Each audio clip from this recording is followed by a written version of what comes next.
Hi, and welcome to the reading of the Catch of the Day for August 16, 2022. I'm John Fisher, and I'm going to be reading today's catch entitled Listen to Your Life. One of my favorite writers passed away yesterday at 96. Frederick Buechner was the author of 30 books, all of which championed in some way the themes we have adopted here at The Catch around connecting life to faith, real life to real faith. His inspiration for writing came from one sentence spoken by the pastor of a church he was attending as a young man because he had nothing better to do on a Sunday.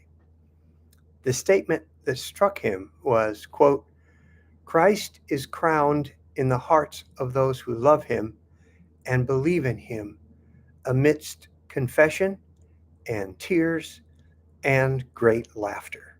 Unquote. It was the laughter part that caught Buechner's attention and later found expression in his writing, especially through my favorite book of his, Telling the Truth, the Gospel as Tragedy, Comedy, and Fairy Tale. That same pastor who became a fan of Buechner's writing once said when he heard he was considering the ministry, quote, it would be a shame to lose a good novelist for a mediocre preacher, unquote. Well, Frederick Buechner went on to become both a good novelist and a good preacher. When asked how he would sum up everything he had written and preached about, his answer was simply, listen to your life. Surely, one of the most powerful ways God speaks to people through what happens to them.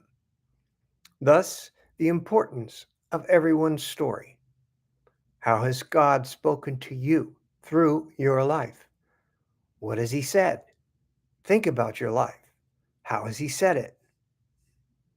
God is speaking to me right now through our son Chandler. I'm getting just pieces of it, but I'm trying to listen. I am why we have Chandler. Marty definitely wanted this adoption, but she left it up to me. I could have said no.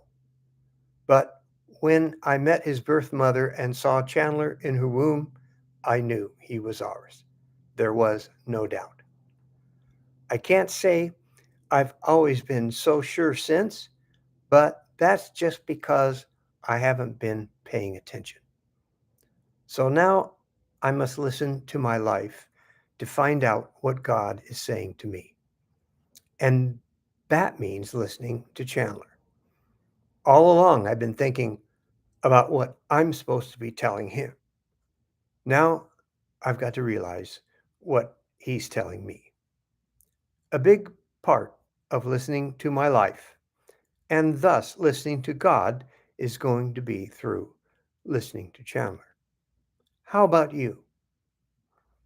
What can you find out about God by listening to your life? This is John Fisher for the Catch of the Day. Grace turned outward.